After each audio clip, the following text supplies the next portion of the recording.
relates to what you can do now and what it's going to be like, kind of getting to that next level. All right. So big theme for this piece of the presentation is creating and maintaining your personal high performance environment. And when I say, for me, when I say high performance, that's not just, varsity athletes or professional. All of us are in a high performing environment. If you're taking AP classes, if you're, the lead role in the school play or something like that, that's a high performing environment. A lot of times with sports, we don't see it as that. But in all reality, it is, for adults, for moms and dads and friends and neighbors who are, very successful business people and have presentations, that's a high performing environment. And how we create and maintain our environment around us, how active we are, how well we eat, those types of things play a role in how well we perform. All right. So if you've seen any of my other presentations in recordings on the YouTube channel, you're probably familiar with this picture. For me, this is always kind of a homing point, right? Something to come back to, because it really reflects, at least for me, what high performance is. And it's a clear balance of everything going on. If that bottom stone is us, right? And then all the other stones above that are everything else in our life. It's our rest, it's our homework, it's our family, our friends, our practices, all those things. And, whenever, for me, when I look at this picture, right, it just a reminder that whenever things get a little bit heavier on one side, something else has to give to keep things in balance. That if things get too heavy on one side and we don't let up, that's where things are going to break or get off balance a little bit. So, as I mentioned before, I've come up with what I call the 4 pillars of performance. These are the 4 key areas that, as we mentioned, you can control, right? This isn't how skillful you are, how naturally talented, how much you get selected. All these things are what you control.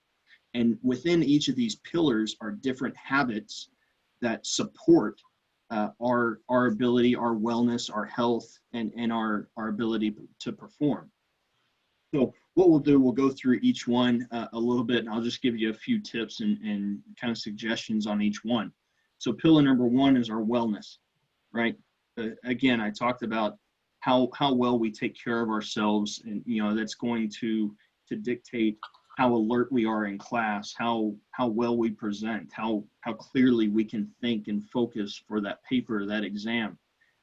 And for me, this is where it really starts for athletes. It's taking care of your sleep, your hydration, and your recovery. And we'll go into more detail with that in a minute. All right.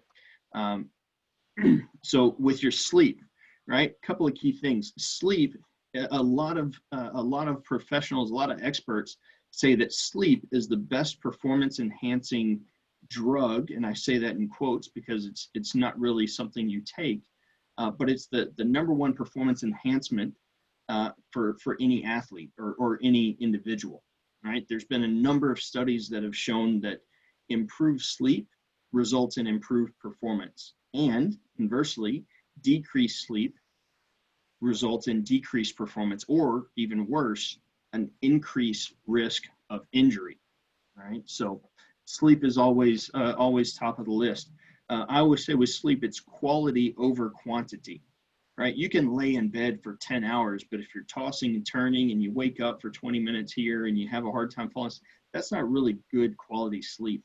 So kind of controlling your environment to where you get good quality sleep, you're in that deep sleep mode, that's going to be far better than just laying in bed for X number of hours.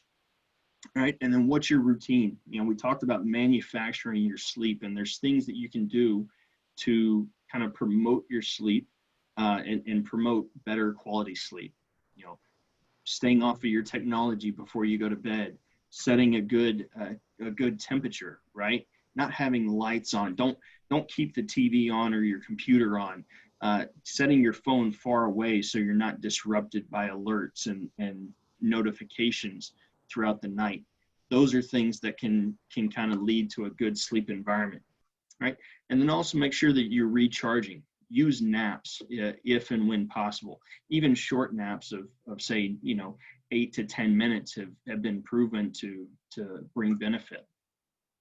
All right. Hydration. Hydration is another performance enhancer, right? When the better hydrated you are, the better you can perform, the more consistently, right? When you're dehydrated, even as much as 2% of your body weight lost, you'll see a decrease in your performance. All right. The thing with hydration is it's more than just something you get out of a bottle. The foods that we eat can also benefit our hydration as well, right? So you hear a lot of times, whenever mom or dad or a teacher or coach is always advocating eat your vegetables, eat your fruits, it's because a lot of those foods have high water concentration or high water content that helps hydrate our body as well as give us, extra vitamins and minerals. And with hydration, you manage what you measure, right? So all too often you ask the question, how much have you had to drink? I don't know, right? Well, especially if you're prepping for a competition, if you have a lot of travel, if it's a warm environment or maybe an environment at altitude, right? Hydration is going to be important to make sure that you've got good, consistent readiness going into that. Okay. For your recovery, I always think about recovery going back to my high school economics class. And for those who have been in or are in that or have been in that, right, you're familiar with the law of diminishing return, right? That the more you add to it, you might actually get a decreased return on the added value. And the same with your workouts, right? More is not always better. More is not always more. So this picture here shows that whenever recovery is not achieved, right? So whenever you work out too soon and you don't allow your body to recover properly or get back to that base level of readiness, as you might call it, right? You just see, as it says here, a decline in performance. And you could see a number of things. You could see a greater risk of injury. You could see, slower speeds or slower reaction times, okay? Gear up, right? Gear up for recovery. Make sure that you have the right tools. Maybe that's, ice packs or ACE bandages. Some people prefer using compression gear, which, can be helpful or useful in some situations, especially for long road trips or those types of situations. So make sure that you have the gear, do the research, and make sure that you know what you need and what's available to you to recover properly. For me, the cheapest and easiest thing that you can have is a good water bottle and a lacrosse ball. Because lacrosse ball, you can do a lot of self-massage, a lot of rolling out, and kind of work out some kinks. And with recovery, it's important to remember to breathe it in, right? So many times I think we take breath for granted in how it can benefit or aid our recovery, right? So sometimes just stopping for a moment, taking, 2 or 3 nice, good, deep breaths, you can almost feel your body relaxing, sinking into the chair, into the bed, especially, for students, you get those high pressure exams if you're watching the clock or if you're just, really stressing out over that one particular question. Just take a moment, right? Just take a nice deep breath in, out, feel your body kind of rest, relax, and then have a clear mind, going back into the task, right? So pillar number 2, nutrition. I actually break up nutrition into 4, as I mentioned, 4 habits, okay? And these 4 habits are different times that are really, kind of key and critical to your performance. Doesn't mean that you're going to need these habits every single day, because every day is not going to be a training day or that whatnot. But it's important to understand the importance of these periods and the role that they play, again, within your training and your performance. So for meals, okay, build a good base. Make sure that you know what you're putting on your plate and why. I'm sure we're all familiar with kind of the key macronutrients, protein, carbohydrates, and good healthy fats, okay? So know what constitutes each of those categories, and have a good idea, right? A plate full of rice and 1 chicken finger isn't really going to cut it. So have a good understanding of what makes, you know, a good balanced meal. The 80-20 rule, you know, what you do 80% of the time is going to give you far greater benefits. If 20% of the time, you know, you allow yourself a little bit of slack, go off track a little bit, you know, that's okay. For the higher performers, more elite athletes, you know, the professionals, the Olympic or international athletes, that might be more of a 90-10 rule, just because of the level of competition that they're achieving or they're aiming for. But for most of us, right, the 80-20 rule is going to, you know, it's going to help us achieve what we want. And again, measure what you manage, right? So knowing, and I'm not saying you got to carry a scale with you and keep a journal and those types of things. Once you understand how to have a good idea, general base, right, then you're all set from there. In terms of meals, a good tool to use is actually your hand, right? The palm or your palm is a good measuring stick for one serving of protein, right? So if you think about a hamburger patty, chicken, you know, even some other non-meat, you know, protein sources, eggs or tofu or whatever your preference is, right? Using your palm is a good measurement for that. Your fist, right? If you think about it, if your fist was an empty cylinder, filling your fist one time would be one serving of vegetables. Okay, and it could be broccoli or, you know, cauliflower, celery, spinach, you know, kale, lettuce, something like that. All right, your cupped palm is a good measurement for one serving of carbohydrates, of grain, rice, quinoa, mashed potatoes, something like that. And then your thumb, right? Again, if your thumb was an empty cylinder, if you filled that up once, right, that would be kind of one serving of a good healthy fat, maybe, you know, oil-based salad dressing, olive oil and vinegar, something along those lines. All right. So again, just using your hand as a good measurement can help you kind of get a good base for building your plates. All right. For snacks, make sure you find the right mix. Again, proteins, carbs, you know, healthy fats. Understand what those snacks are, or what category those snacks fit into, and have a good balance. All right. Don't buy in a panic. If you're going on a road trip, if you got an away game, make sure you plan ahead of time. The worst thing that you can do is be on the road, be starving, get into a gas station, and just buy up whatever you think, right? Chances are when we're hungry, we're going to buy off of panic or off of impulse. We're going to end up buying a lot of stuff that we probably don't want or don't need. All right. But if we take the time, plan ahead, right, get some beef jerky, get the good, you know, crackers or trail mix or whatever, then we're more likely to have those good options whenever we need them. Right. For pre-training. Okay. And I don't refer to pre-training as the supplement that you throw into your shaker, right? This is pre-training is essentially another snack, but with the intention of kind of leading you into your practice, your training session, your workout. All right. Get the right fuel. Again, you don't want to have a pre-training, you don't want to have a pre-training snack that's going to ramp you up, right? Give you a lot of energy when you might need to be more focused and more technical with that training session. All right. Watch the clock.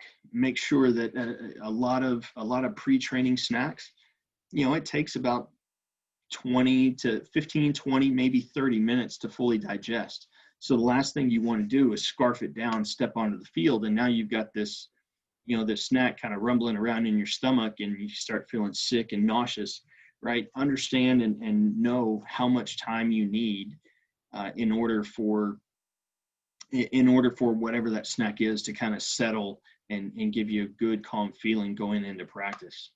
All right. For post-training, get what's right for you. Now, there's a lot of claims out there about, you know, well, this supplement will help you gain X pounds, and this supplement right here will help you lose, you know, X% of fat. Not everybody needs to be doing that. For some of us, it's just maintaining where we're at. Okay, so make sure you get what's right for you and for what you need. And more importantly, just because it works for your friend or for your teammate doesn't mean it's going to work for you, right? Each of us on this call, we could all take the same supplement at the same time and the same amount, and we'd all get different results, right? So it's important that you understand what you're taking, why, and how it fits in with your goals. And more importantly, right, especially going into college, you have to make sure that it's certified, that it's safe. Because if you ever ended up in a situation that you were drug tested and whatever you're taking is not cleared or not certified, if you get a positive test, you could be looking at suspension from play, suspension from school. You know, some athletes, some professional athletes are banned for 1, 2, 3 seasons. So you want to be careful about what you pick for that. As I mentioned, fuel appropriately. So again, if you have a very technical, very kind of cognitive, thought-provoking type of training session, you probably don't need a high carbohydrate, post-workout supplement, right? Something just like a small peanut butter jelly, or maybe a piece of beef jerky might be good for you. All right. So make sure that the post-training supplement or post-training snack fits the training session. And don't spoil your dinner. I know a lot of times with high school and club athletics, you finish practice, you go home and eat dinner. And for most of us, home is only, 20, maybe 30 minutes away. So make sure that you're not having such a big post-training supplement that you spoil your dinner. All right. You can probably get plenty of replenishment once you sit down at the dinner table. All right. Pillar number 3, all right, gets into our readiness, and readiness is more physical readiness, right? So it's our mobility, our activation, physical training, and running or conditioning. And all of these things it's more about how our body is prepared or preparing for competition. All right. So mobility, right? Get out of the rut. Don't keep doing what you're doing. The worst thing that you can do is come out of a season, the pandemic and the quarantine and everything is a good example. If we come out of this and we're still carrying the same injuries and the same pains and everything else, right, then it's very unlikely that we're going to be successful in getting through that next season. Take this time to improve your range of motion, your flexibility, your mobility, so that you're not carrying that same injury from year to year to year, right? Take your daily dose. Mobility, and one rule that I always live by is do a little, a lot, not a lot, a little, all right? Imagine if you do 5 minutes a day, every single day, right? You're doing 35 minutes a week, right? Versus if I said, hey, I want you to do 20 minutes a day, 3 days a week, right? It's only an hour, but because it's that 3 days a week instead of 7, you might start to lose your routine and lose your momentum. But 5 minutes a day as a good Kickstarter. Make sure that you get it in and take it on a regular basis. And there's more than one way to do it, right? A lot of athletes say, well, yoga is just not for me. It's too slow. Those things. Hey, that's fine, right? There's Pilates, there's foam rolling, there's static stretching, partner stretching. There's even some dynamic stretching, right? Stuff that you can do in a gym, different series and movements with hurdles and those types of things. So there's more than one way that you can get your mobility work in. I always say activation is like lighting a fire, striking a match, right? Lighting a fire. It's getting the muscles and getting the body warmed up, right? And I always say it's little things. It's the small muscles that you don't think about, right? It's easy to think about your quads, your hamstrings, your biceps, triceps, but activation for me goes into the smaller muscles, the small technical kind of postural muscles that help keep all those bigger muscles in line and in check, right? And just like with mobility, consistency is key. You want to make sure that activation is done on a regular basis. because every time we go out and train or we go to class and we sit down for a long period of time, right, those smaller muscles can tend to kind of switch off a little bit. So we want to make sure that we're kind of keeping constant and keeping them activated. And like I say, light the fire, right? Activation is not the time to be chatting and you know, taking your time. I mean, we should be doing these intensely and you know, kind of with some rhythm, with some pace, getting the heart rate up a little bit and getting prepared for that activity, you know, or that workout that we're about to do. Physical training. All right, this could be, and I say physical training because there's a lot of different ways to do it.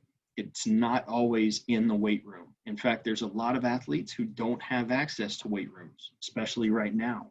So to say weight training right here would kind of rule out a lot of folks. So I say physical training for that, you know, for that purpose. All right, so stay the course, right? A good workout program is going to take time to get you the results that you want. It's not going to be an overnight thing. So find a routine, stick with it, right, and stay consistent.